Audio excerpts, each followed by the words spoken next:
June 20th, 1944.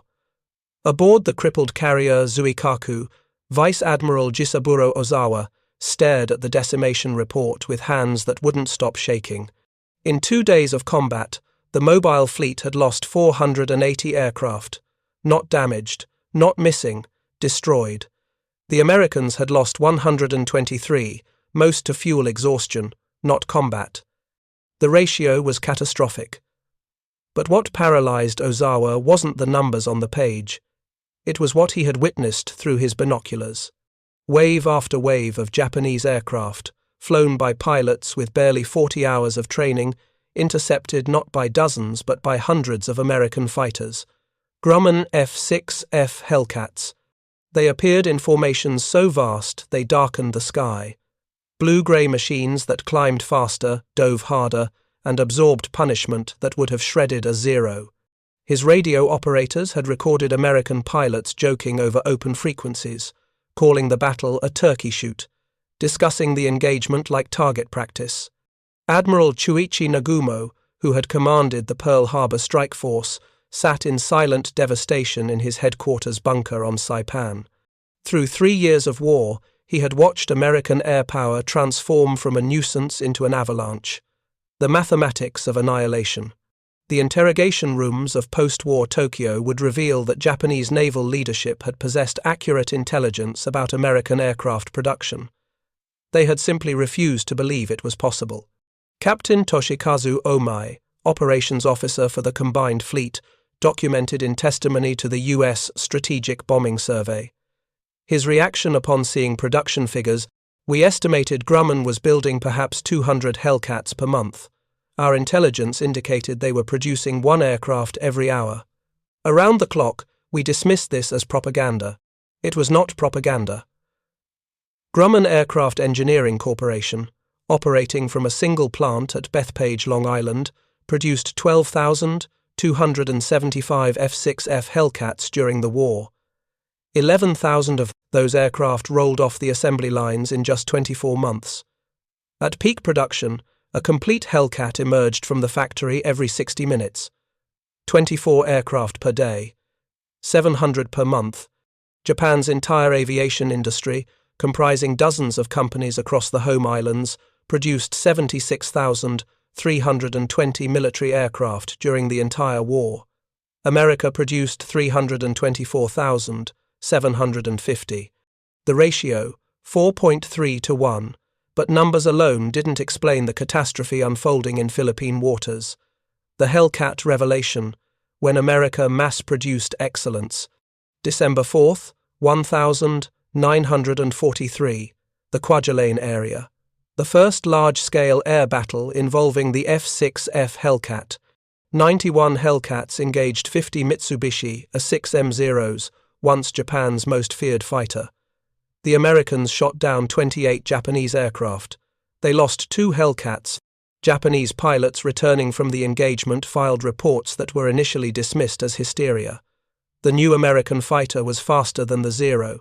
It could absorb multiple 20mm cannon hits and continue fighting.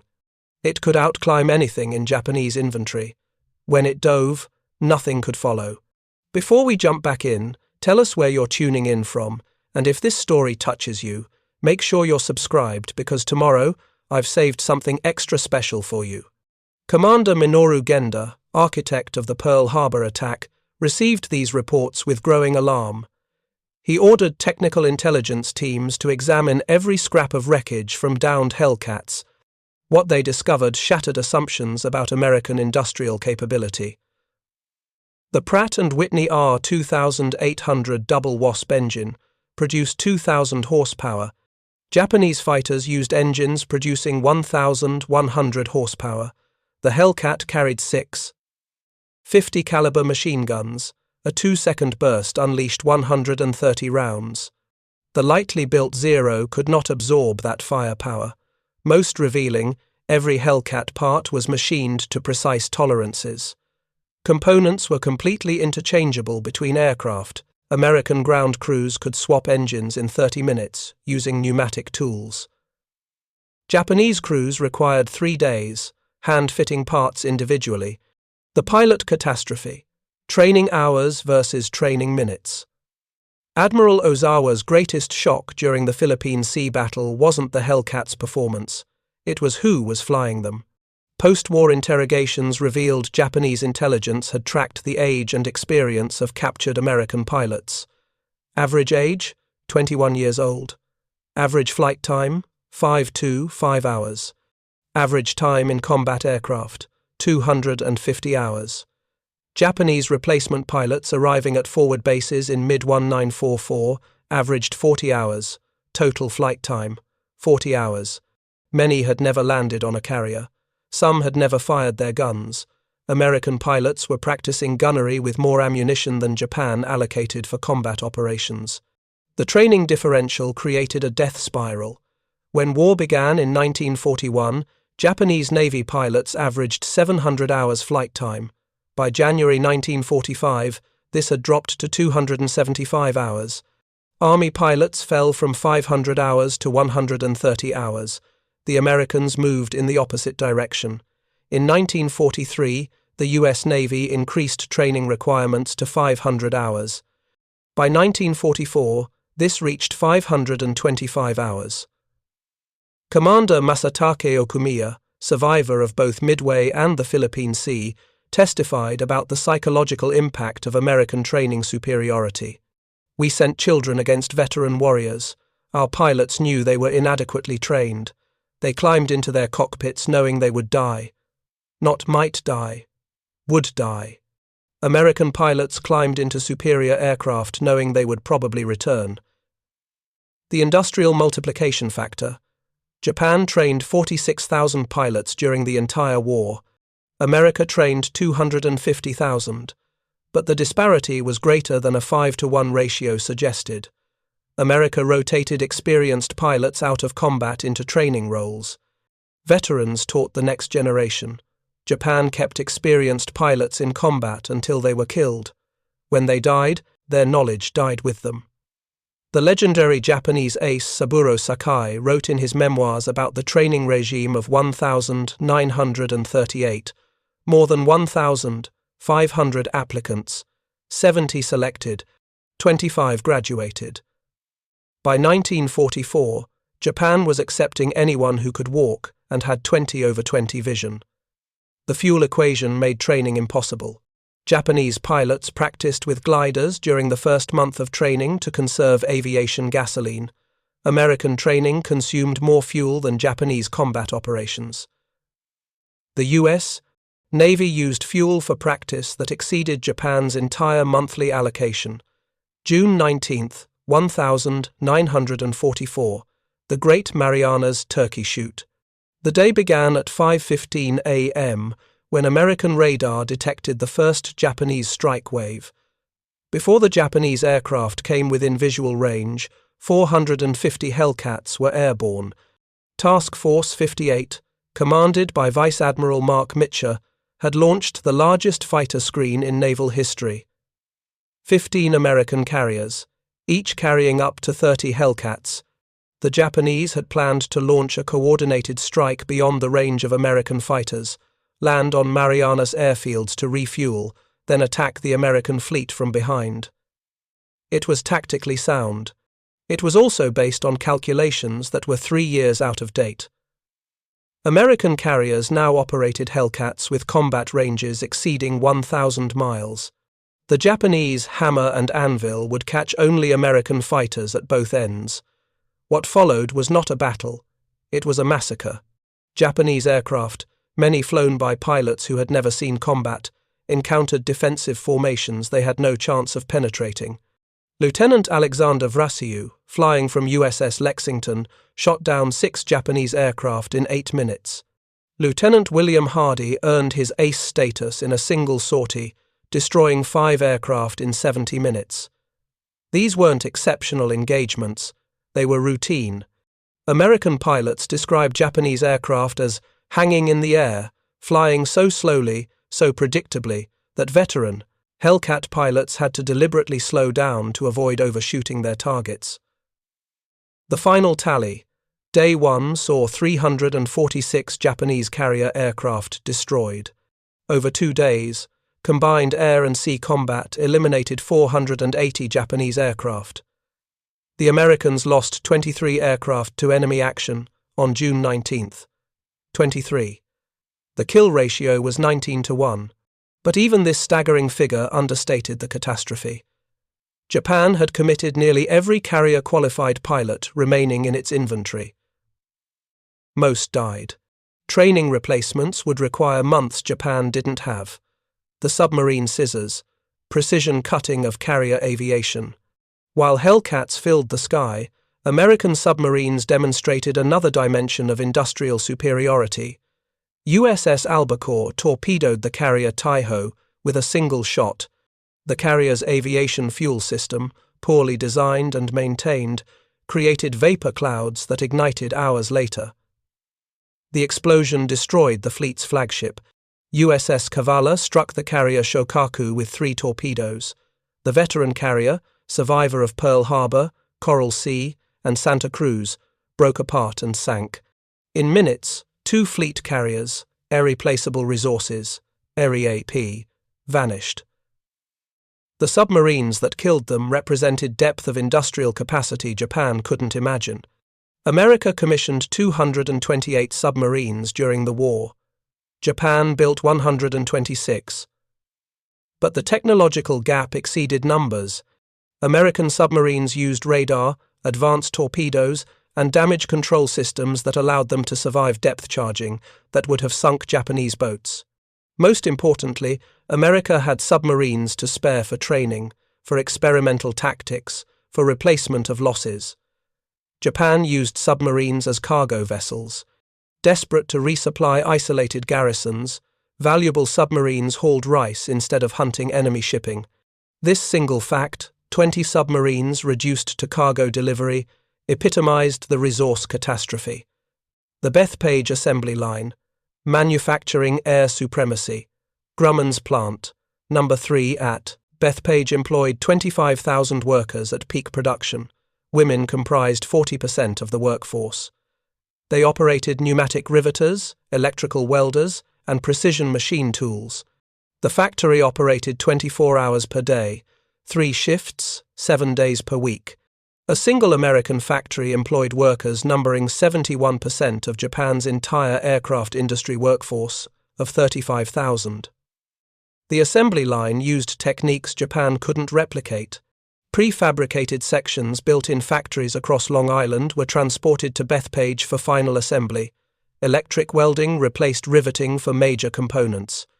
Engines arrived from Pratt & Whitney already tested and certified. Japanese aircraft manufacturing remained artisanal.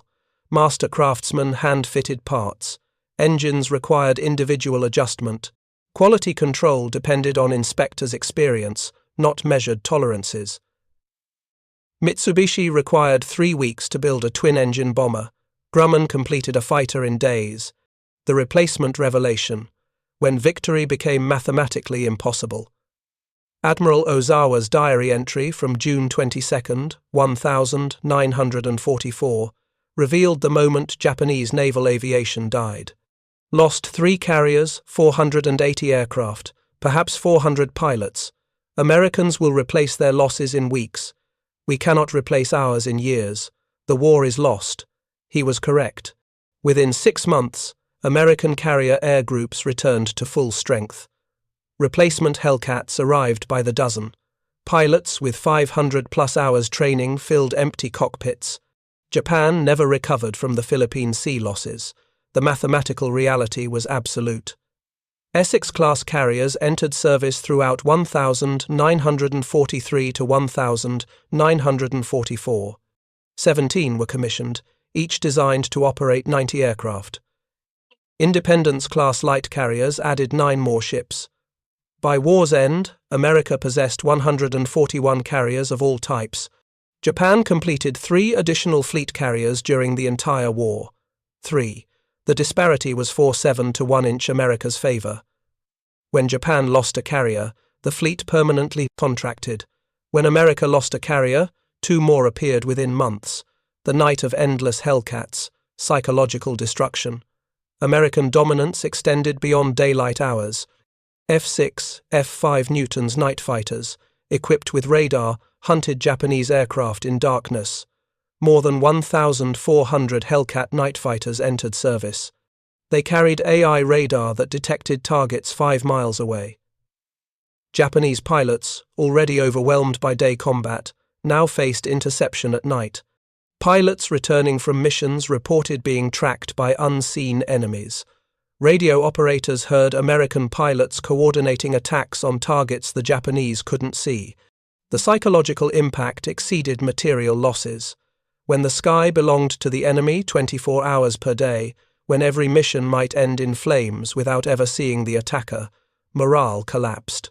Survivors described the American Combat Air Patrol as the Big Blue Blanket, an omnipresent shield that covered the fleet at all times.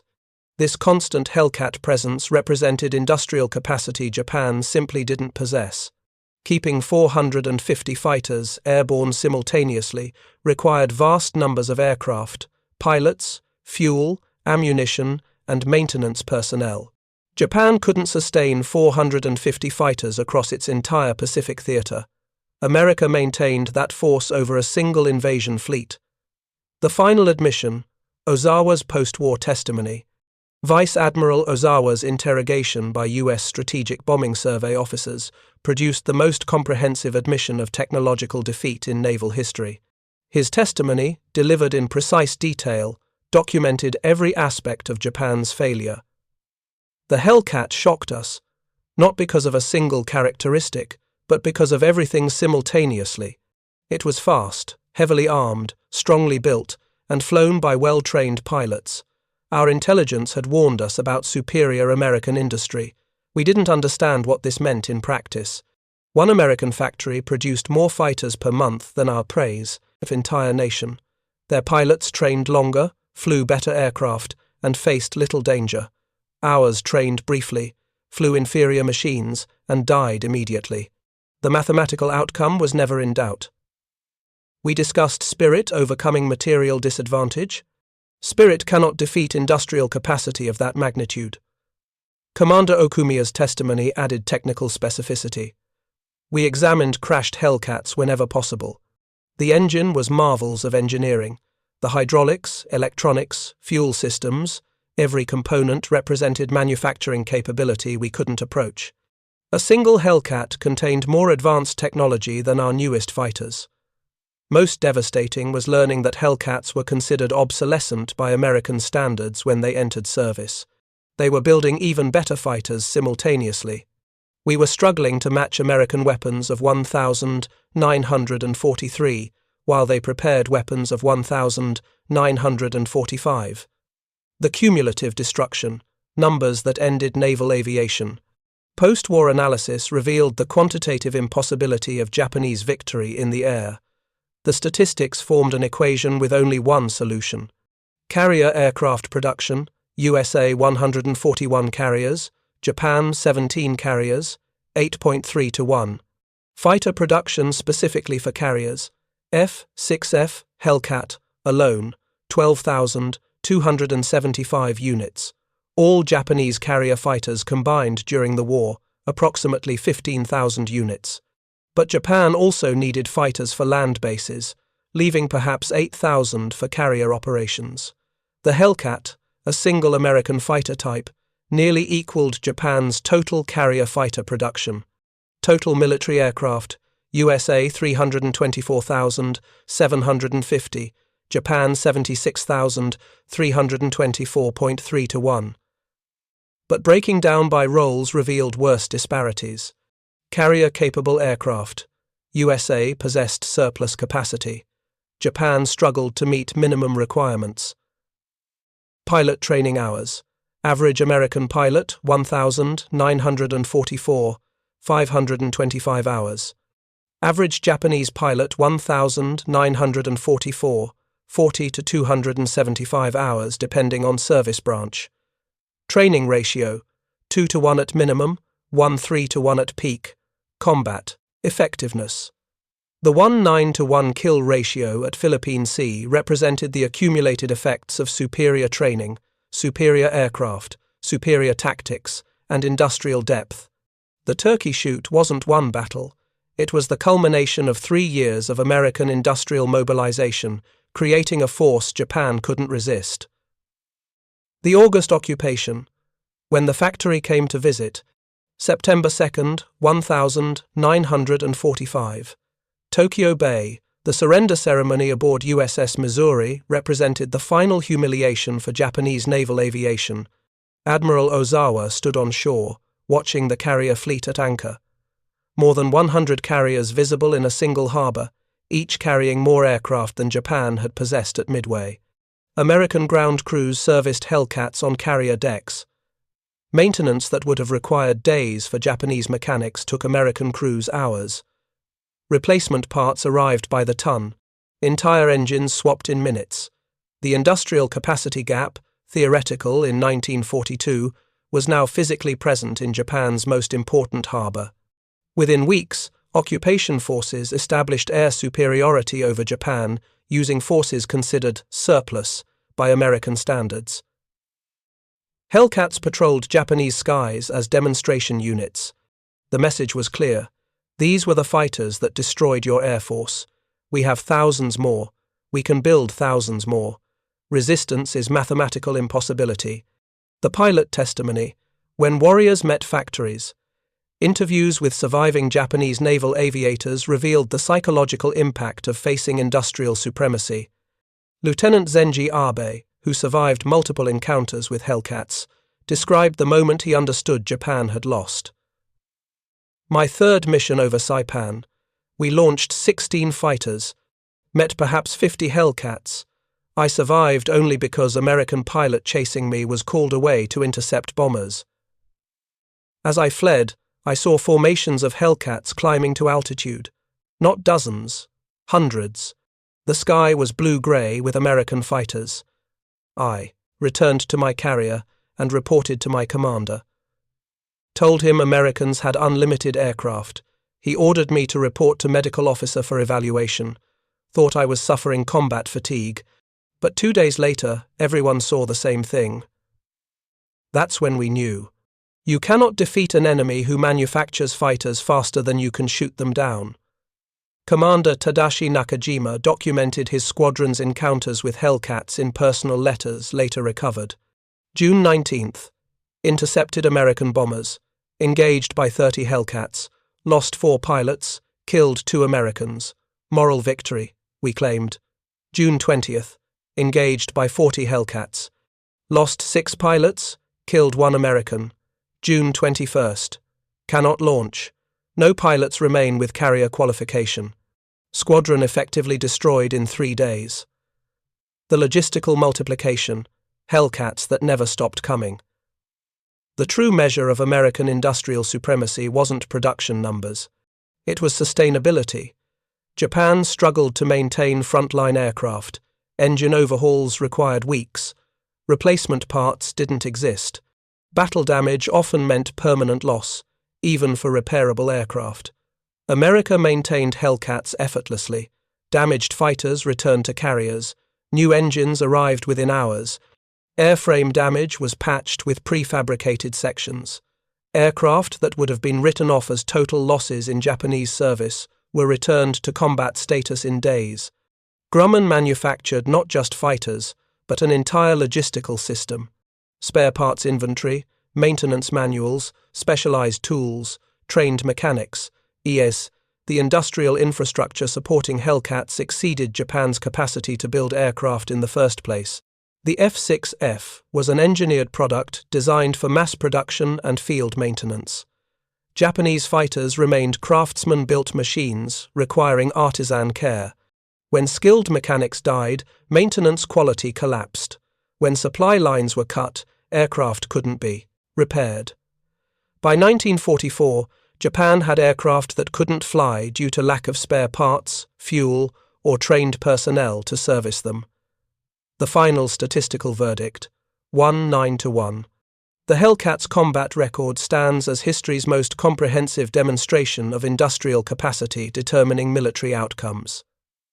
Final tallies, 5,156 enemy aircraft destroyed by Hellcats, 270 Hellcats lost in air-to-air combat, kill ratio 19.1 to 1, but these numbers represented only aerial victories. Hellcats also performed ground attack missions, launching 60,000 rockets against land targets and enemy shipping. They flew fighter-bomber missions carrying 2,000 pounds of ordnance. They operated as night fighters. They performed reconnaissance. The Hellcat was a weapons system, not merely a fighter. 307 American pilots became aces flying Hellcats, meaning they scored 5 or more aerial victories. Commander David McCampbell achieved 34 victories, all in Hellcats. The aircraft created aces through combination of performance, reliability, and availability. Japanese pilots achieving ace status became increasingly rare as the war progressed, not due to lack of skill, but lack of survival. Epilogue. The admission that changed everything. The testimony of Japanese admirals about the F6F Hellcat represented more than military analysis. It was recognition that modern warfare had become industrial competition disguised as combat. When Admiral Ozawa stated, "We fought the ocean itself," he meant America's capacity to produce Hellcats exceeded Japan's capacity to destroy them. The lessons resonated through Japanese post-war reconstruction. Industrial capacity, quality control, mass production, trained workforce, D elements that built 12,275 Hellcats, became the foundation of Japan's economic miracle. Companies like Toyota and Sony applied American manufacturing principles learned through defeat, but the human cost remained. 40,000 Japanese pilots died during the war, many of them in their first or second combat missions, flying obsolete aircraft against opponents they had no training to defeat. They were brave. They were determined. They were sent to die by leadership that believed spirit could overcome factories. The Hellcat didn't just win air superiority.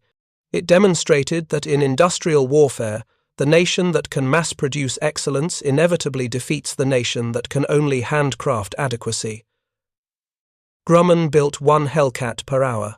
That simple fact decided the Pacific Air War more than any tactic, any strategy, any sacrifice. When 500 Hellcats filled the sky over the Philippine Sea on June 19, 1944, they represented not just American air power, they represented the assembly lines of Bethpage, the pilot training schools across America, the fuel refineries of Texas, the steel mills of Pennsylvania. They represented industrial capacity Japan couldn't match, couldn't overcome, couldn't survive. Admiral Ozawa was right. They never stood a chance. But in understanding why, in documenting precisely how American industry achieved victory, Japanese leadership created knowledge that would transform defeat into future prosperity. The Hellcat won the war. The lessons it taught built the peace. October 20th, 1944. Clark Field, Manila. Vice Admiral Takejiro Onishi addressed pilots, who averaged 23 years old and 60 hours total flight time. Most had never fired their guns in combat. Many had never landed on a carrier. All were volunteers for what Onishi called the Special Attack Units, what the world would call kamikaze. Japan's future is bleak if we are forced to kill our best pilots, Lieutenant Yukio Seki told war correspondent Masashi Onoda days before leading the first organized suicide attack. "I am not going for the emperor or the empire. I am going because I was ordered to." 4 months after the Marianas Turkey Shoot destroyed Japanese naval aviation, commanders faced mathematical certainty. They could not train pilots fast enough. They could not build aircraft fast enough. They could not win through conventional combat. The Turkey Shoot had eliminated not just 480 aircraft and 400 pilots. It had eliminated the possibility of victory through skill. What remained was desperation dressed as honor, the birth of systematic suicide. When industrial defeat dictated tactics, the decision to employ kamikaze attacks emerged directly from the catastrophe at Philippine Sea. Admiral Onishi had opposed suicide tactics as heresy before June 1944, but the Turkey Shoot created new mathematics. Japanese commanders calculated that conventionally trained pilots achieved hit rates of perhaps 5% against American ships. Experienced pilots might reach 15%, but experienced pilots no longer existed in sufficient numbers. Kamikaze attacks, by contrast, achieved hit rates approaching 19%. The logic was brutal. One pilot, one aircraft, one ship. Exchange rates that couldn't be achieved through conventional combat became possible through suicide. The Imperial Japanese Navy possessed perhaps 1,500 aircraft that could reach American fleets. They possessed fuel for perhaps 3,000 suicide missions. They possessed young men willing to die. What they lacked was time to train, warriors, so they created weapons instead. October 25th, 1944, the first organized attack. 5 A6 M0s, led by Lieutenant Seki, departed for Leyte Gulf. American radar detected them at 50 miles. Hellcats scrambled to intercept. The mathematics that had defined the Turkey Shoot 4 months earlier repeated. American fighters shot down 3 kamikazes before they reached the fleet, but 2 aircraft penetrated the defensive screen. USS Street, low, escort carrier, exploded and sank in 30 minutes after Seki's aircraft struck the flight deck. His bomb detonated the aviation fuel storage, and secondary explosions ripped the ship apart. 143 sailors died. 6 other escort carriers sustained damage from kamikaze impacts that day. The Special Attack Force had achieved in hours what conventional attacks hadn't accomplished in months. They sank an American carrier. Admiral Onishi reviewed results with grim satisfaction. In post-war interrogations, he documented the tactical logic. Conventionally trained pilots required 300+ hours training and achieved 5 to 10% hit rates. Kamikaze pilots required 40 hours training, just enough to take off, navigate, and dive, and achieved 15–20% hit rates. The mathematics were absolute. But so were the costs. Japan would launch approximately 3,000 kamikaze missions before war's end. The tactic achieved 19% success rate, meaning 2,430 pilots died, accomplishing nothing. 570 hits sank 36 American ships and damaged 368 others. The exchange rate, 83 pilots per ship sunk, 5 pilots per ship damaged. The industrial response, when factories defeated divine wind. The kamikaze threat represented Japan's final gamble, that psychological impact and material damage could force American withdrawal. What they encountered was industrial capacity that absorbed catastrophic losses without strategic effect. The Essex-class carrier USS Franklin, preparing and narrating this story, took us a lot of time, so if you are enjoying it, like this video, it means a lot to us. Now back to the story. Struck by 2 bombs on the 19th of March 1945, suffered 807 killed and 487 wounded. The ship appeared destroyed. Internal explosions continued for 30 hours. Franklin burned for days. 3 months later, Franklin arrived in New York under her own power for repairs. The carrier that Japanese commanders believed sunk was combat-ready by August 1945, too late for further operations but ready for service. American shipyards could repair devastation that would have meant permanent loss for Japanese vessels. USS Bunker Hill, struck by 2 kamikazes within 30 seconds on the 11th of May 1945, suffered 396 killed and 264 wounded. 40 aircraft destroyed on deck. The carrier's forward elevator was blown 400 feet into the air. Fuel fires raged. Secondary ammunition explosions threatened to sink the ship. Bunker Hill survived. She made port. She could be repaired. These weren't exceptional cases. They represented industrial reality. America could absorb punishment that would cripple Japan's fleet because America could replace losses. Between October 1944 and August 1945, kamikazes sank 36 American ships. During the same period, America commissioned 89 new vessels, including 14 fleet carriers. Okinawa. The divine wind meets the industrial storm. April 1, 1945. 945. The invasion of Okinawa triggered Operation Tengo, Japan's last coordinated effort to defeat American naval power through mass suicide attacks. The scale exceeded anything previous.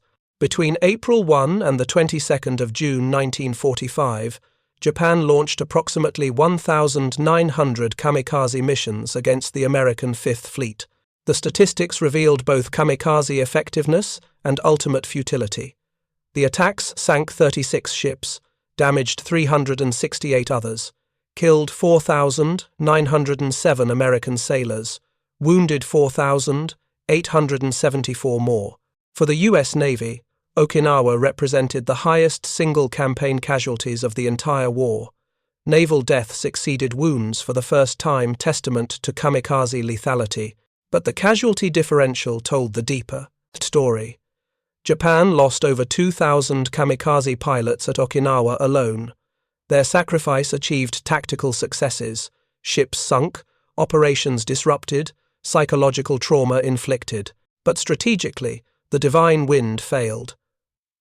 The Fifth Fleet remained on station. American forces conquered Okinawa. The invasion of Japan's home islands proceeded on schedule. Vice Admiral Richmond Kelly Turner, commanding amphibious forces, documented the American response in official reports. Kamikaze attacks inflicted severe damage and casualties. They did not alter operational objectives. Ships damaged were replaced. Casualties were replaced. Japanese pilots were not replaced. The exchange rate favored American industrial capacity. April 6 to 7, 1,945. The worst 48 hours. Operation Tengo's first major wave sent 355 kamikaze aircraft against the American fleet. For 19 hours, suicide planes struck targets across the Okinawa operating area. The attacks achieved unprecedented concentration. 182 Japanese aircraft hit Task Force 51 inches. 12 distinct waves. Combat air patrols shot down 55. Ship anti-aircraft fire destroyed 35. 24 aircraft crashed into American vessels. USS Bush, destroyer, sank after 6 kamikaze hits. USS Colhoun, destroyer, sank after 3 hits. USS Emmons suffered 5 kamikaze strikes and was later scuttled. USS Leutze sustained such damage she was decommissioned rather than repaired. The attacks permanently removed 10 warships from service, more than Pearl Harbor's battleship losses. Yet by April 10th, replacement destroyers arrived from Pearl Harbor. By April 15th, the Fifth Fleet had returned to full operational strength. Damaged ships withdrew. Fresh vessels took their positions. The Combat Air Patrol, flying Hellcats and newer F-4U Corsairs, maintained 24-hour coverage. Japanese pilots faced the same overwhelming air superiority that had devastated their predecessors at the Turkey Shoot. Lieutenant Commander John Chapman, gun captain aboard USS Newcomb, described the psychological reality: 45 planes in the air. You knew they were going to dive on you. Scary? Yes. But our Hellcats were everywhere. For every kamikaze that got through, 3 or 4 were shot down. We knew we'd survive because we had more planes, more ships, more everything. The final mathematical verdict: desperation versus production. Kamikaze attacks represented Japan's acknowledgement that the Turkey Shoot had ended conventional naval aviation. Without pilots trained to 500-plus hours, without aircraft matching American performance, without fuel for extended combat operations, suicide attacks became the only tactic achieving measurable results. But measurable results couldn't overcome industrial mathematics. Final kamikaze statistics: 3,000-plus missions flown, 570 successful hits, 19% success rate. 36 ships sunk. 368 ships damaged, 10,000 American casualties. These numbers represented the most effective Japanese tactic of 1,944 to 1,945. They were also completely insufficient. During the same period, America commissioned 89-plus warships to replace the 36 sunk, trained 15,000-plus replacement pilots, produced 50,000-plus replacement aircraft, maintained operational superiority across the entire Pacific theater. The Divine Wind encountered an industrial hurricane, the human cost, when mathematics meant mortality. Behind kamikaze statistics were young men who understood they were being sacrificed not for victory, but for delay. Lieutenant Haruo Araki's final letter to his wife captured the reality. The happy dream is over. Tomorrow I will dive my plane into an enemy ship. When I think of your future, it tears at my heart. Over 4,000 pilots died in kamikaze attacks. Average age, 22.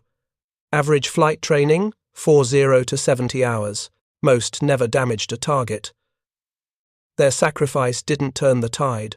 It demonstrated that spirit, determination, and willingness to die couldn't overcome industrial capacity that produced one Hellcat every hour, trained pilots with 500+ hours instruction, and maintained fleets that replaced losses faster than kamikazes could sink ships. Admiral Onishi, who initiated organized kamikaze tactics, committed ritual suicide on the 16th of August, 1945. His final statement included an apology to the 4,000 pilots he sent to die and their families. He understood what Japanese military leadership had refused to accept since the Turkey Shoot. Modern warfare was won by factories, not by sacrifice. The post-war testimony, when admirals explained the inexplicable. U.S. Strategic Bombing Survey interrogations revealed. Japanese commanders understood kamikaze tactics represented admission of defeat. Vice Admiral Takejiro Onishi testified, "After Philippine Sea, we lacked pilots capable of conventional combat. American fighters destroyed our aircraft before they reached targets. Kamikaze tactics achieved higher hit rates with minimally trained pilots because the pilot became the guidance system.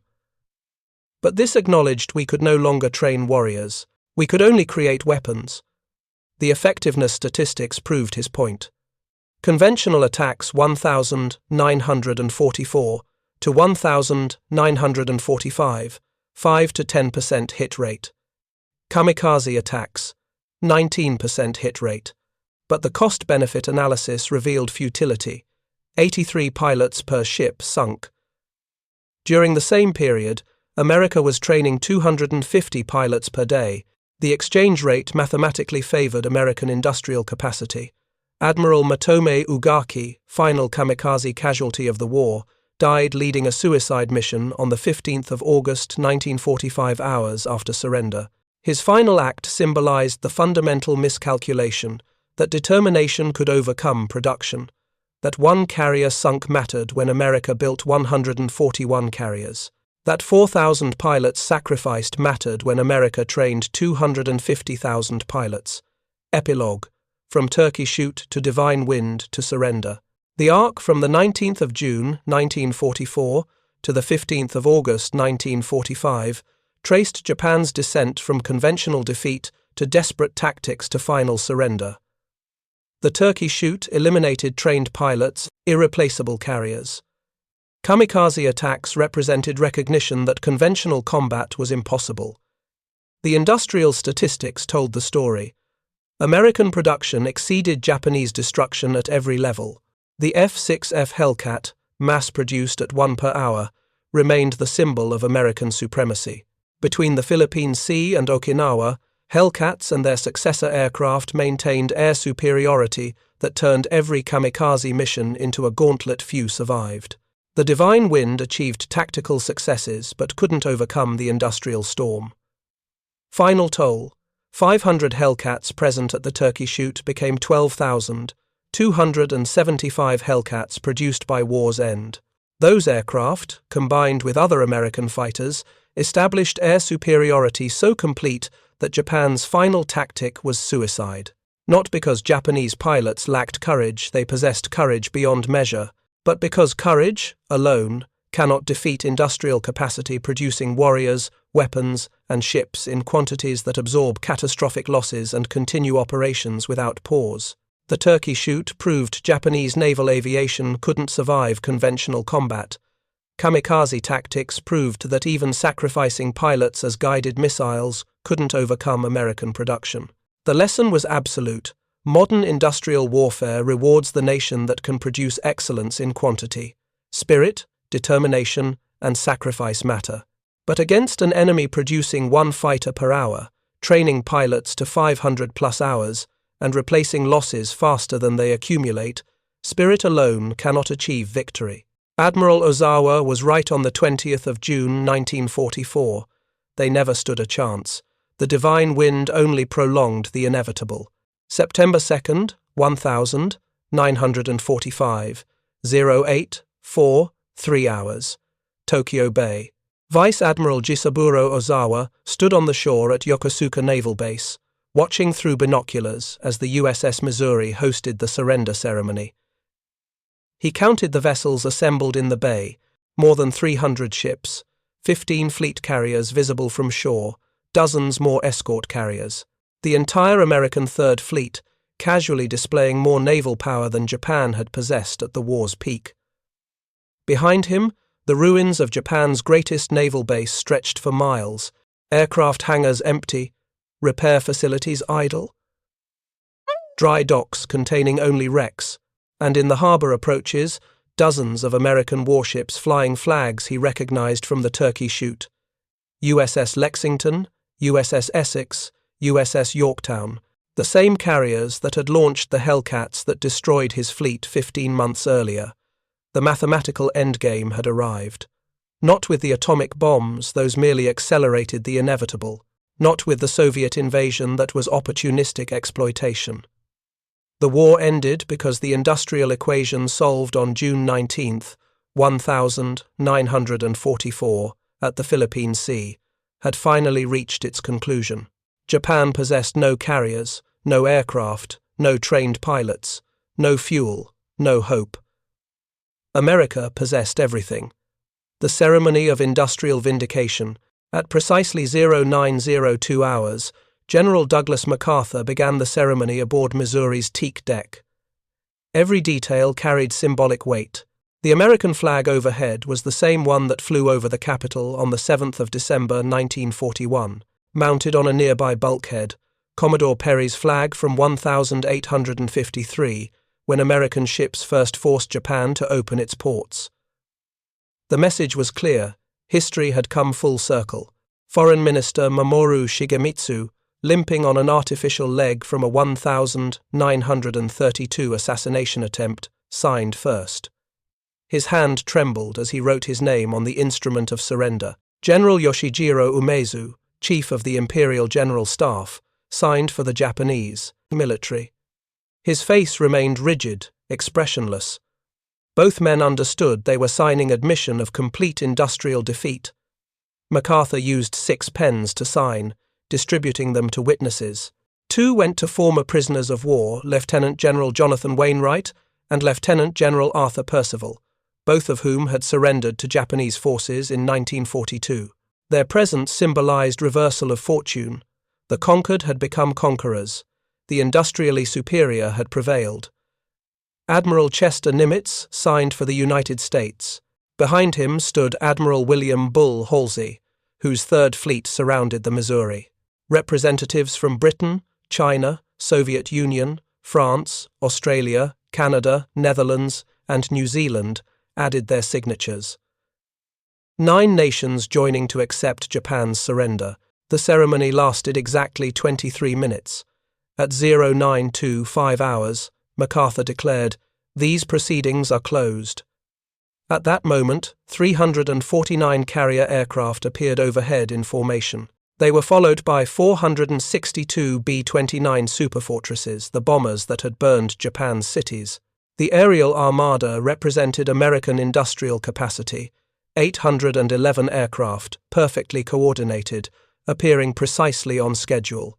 Admiral Ozawa, watching from shore, recognized many of the carrier aircraft as Hellcats, the same fighters that had destroyed his fleet at Philippine Sea, the same mass-produced weapons that American factories had built at 1 per hour for 3 years. The divine wind had failed against these machines. Now they flew victory formation over Japan's surrender, the statistics of complete defeat. Post-ceremony analysis revealed numbers that justified every Japanese admiral's post-war testimony about industrial impossibility. The Third Fleet assembled in Tokyo Bay included 23 aircraft carriers of all types, 8 battleships, 24 cruisers, 116 destroyers, and more than 100 auxiliary vessels. This represented approximately 1/4 of America's total naval strength. The CARS, other 3/4, remained deployed globally in the Atlantic, Mediterranean, and throughout the Pacific. Japan's entire surviving fleet, 0 operational carriers, 4 damaged battleships, 3 beyond repair, scattered cruisers and destroyers, most immobilized by fuel shortages. The ratio was infinite. You cannot divide by 0. Aircraft comparisons proved equally stark. American carrier aircraft overhead, 349 fighters, bombers, and torpedo planes. Japanese aircraft capable of flight, perhaps 5,000, but lacking fuel for more than single sorties.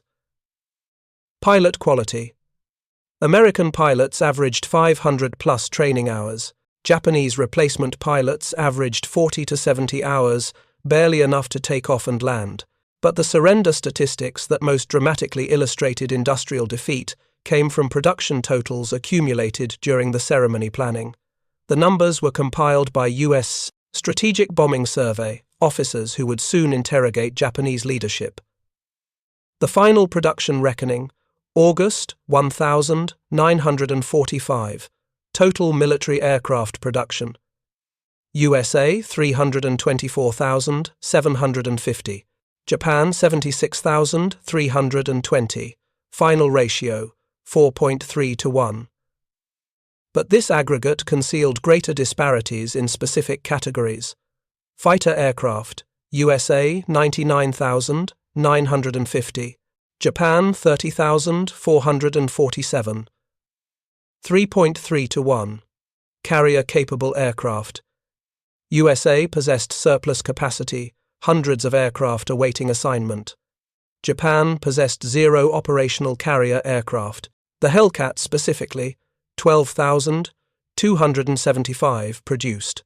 The aircraft represented American industrial philosophy, designed for mass production, built with interchangeable parts, maintained with standardized procedures. Peak production, 1 complete fighter every 60 minutes. Total production time, 30 months for 12,275 aircraft. This single fighter type nearly equaled Japan's total carrier fighter production across all manufacturers for the entire war. But aircraft production told only part of the story. The naval comparison revealed complete industrial domination. Aircraft carriers built during war, USA 141 EAL, types, Japan 17. Ratio, 8.3 to 1. But even this understated American capacity. The 141 American carriers were combat-ready when commissioned. Japan's final 3 carriers lacked trained pilots, aircraft, fuel, and ammunition. They served as transport vessels before being sunk or disabled. Admiral Ozawa's testimony, the final admission. Within weeks of the surrender ceremony, U.S. Strategic Bombing Survey officers began extensive interrogations of Japanese naval leadership. The testimonies, compiled between September 1945 and February 1946, provided the most comprehensive admission of industrial defeat in military history. Vice Admiral Ozawa's October 12, 1945 testimony addressed the question directly: when did you know Japan had lost the war? His answer? June 20, 1944, the second day of Philippine Sea. We lost 480 aircraft in 2 days. Our intelligence estimated Americans would replace their losses within 6 weeks. Our losses were irreplaceable. At that moment, the mathematical outcome became certain. The interrogator pressed, "But you continued fighting for 14 more months. Why?" Ozawa's response would be quoted in every subsequent analysis of the Pacific War. "We continued because surrender was politically impossible. But militarily, the war ended at Philippine Sea. Everything after the Philippines campaign, Iwo Jima, Okinawa, the kamikazes, the atomic bombs, These were inevitable consequences of the industrial equation solved at the Turkey Shoot. We could not build aircraft faster than you could destroy them. We could not train pilots as quickly as they died. We could not replace carriers. We could only delay the inevitable. Commander Okumiya's technical testimony provided specificity. The Hellcat shocked us not as a weapon but as a symbol. One American factory produced more fighters than our entire nation. This wasn't a technology gap. Our designers understood aerodynamics. It was a production gap. You could manufacture excellence, quantity. We could only handcraft adequacy in insufficient numbers. The industrial lessons, what the surrender taught both sides. The Missouri ceremony represented more than military defeat. It marked the triumph of industrial warfare where victory belonged to the nation that could produce weapons faster than the enemy could destroy them. The lessons resonated differently for victors and vanquished. American lessons. The Pentagon commissioned extensive studies examining why American industry succeeded so decisively. The conclusions shaped Cold War strategy and modern military doctrine. Key findings. Mass production of quality weapons beats handcrafted excellence. The Hellcat wasn't the best fighter, it was the best fighter that could be mass-produced reliably. Design for manufacture, not just performance. Industrial capacity determines strategic options. America could absorb Okinawa's naval casualties, 4,907 killed, because replacement ships and sailors were already in the pipeline. Japan's losses at Philippine Sea, 480 aircraft, were strategically catastrophic because replacements didn't exist. Training infrastructure matters as much as hardware. American pilot training programs, producing 250,000 aviators during the war, created depth that absorbed horrific casualties and maintained quality. Japan's training collapse after 1942 meant each pilot lost was irreplaceable expertise. For Japanese leadership, the lessons were equally profound but arrived through defeat's harsh education. The testimony of Admiral Yonai, Navy Minister during the war, captured the philosophical transformation. We believed spirit could overcome material disadvantage. We were wrong. Modern war is industrial competition. We brought swords to a factory fight. This realization would reshape post-war Japan. The same admirals who had testified about American industrial superiority became advisors to Japanese reconstruction. Their understanding of American production, methods learned through comprehensive defeat, provided blueprints for Japan's economic miracle. The human cost. Final accounting. The statistics presented at Tokyo Bay included casualty figures that justified the war's end. American combat deaths in Pacific Theater, 161,000. Japanese military deaths, 2,100,000. Civilian deaths, 800,000 plus. The ratio, approximately 3 Japanese deaths per American death. But behind these numbers were individual tragedies multiplied by industrial scale. The 4,000 kamikaze pilots who died after the Turkey Shoot, the 12,000 American sailors killed at Okinawa, the hundreds of thousands of Japanese civilians who died in strategic bombing and atomic attacks. The mathematical certainty of Allied victory, established at Philippine Sea, didn't reduce human cost. It only made the cost inevitable rather than uncertain. Admiral McCain, the carrier task force commander, attended the surrender ceremony, despite being physically broken by war's demands. At 61 years old, he weighed barely 100 pounds. He had requested leave months earlier but stayed for the ceremony at Admiral Halsey's request. 4 days after the surrender, McCain died at his California home. The industrial war had consumed him even as it achieved victory. The occupation revelation, when the factory came to stay. Within days of the surrender, American forces occupied Japanese naval facilities. What they discovered confirmed every statistical analysis. Japan's industrial capacity was decades behind American capability. Yokosuka Naval Arsenal, Japan's primary shipyard, possessed equipment from the 1922nd. Hand-operated machine tools, manual welding equipment, no assembly line production. By comparison, American CB units brought modern construction equipment that rebuilt facilities faster than Japan had originally constructed them. In 6 weeks, American forces established communications networks, transportation systems, and supply lines superior to anything Japan had built in decades. The naval base at Yokosuka became a museum of industrial disparity. American supply ships delivered spare parts, fuel, and equipment in quantities exceeding Japan's entire pre-war inventory. A single Liberty ship, 10,000 tons capacity, carried more cargo than entire Japanese convoys. Hundreds of Liberty ships arrived monthly, each one demonstrating production capacity Japan couldn't approach. The Hellcat's final mission. From weapon to lesson. Many Hellcats remained in Japan during occupation duty, serving as training aircraft and demonstration platforms. Japanese aviation personnel examined them closely, no longer as enemies but as teachers. What they learned transformed Japan's post-war aviation industry. The interchangeable parts philosophy. American engineers could swap a Hellcat engine in 30 minutes using standardized tools. Japanese mechanics had required days to replace engines due to hand-fitted components. The production efficiency lesson became foundational for Toyota's manufacturing system. The design for manufacture principle. Hellcats used welding instead of rivets where possible, reducing production time. Large prefabricated sections were assembled rather than built from individual parts. These methods became standard practice for Japanese industry. The maintenance infrastructure concept. Each Hellcat came with comprehensive documentation, standardized tools, and supply chain support. The aircraft was designed as a system, not just a machine. This holistic approach to product design influenced Japanese electronics and automotive industries. Epilogue.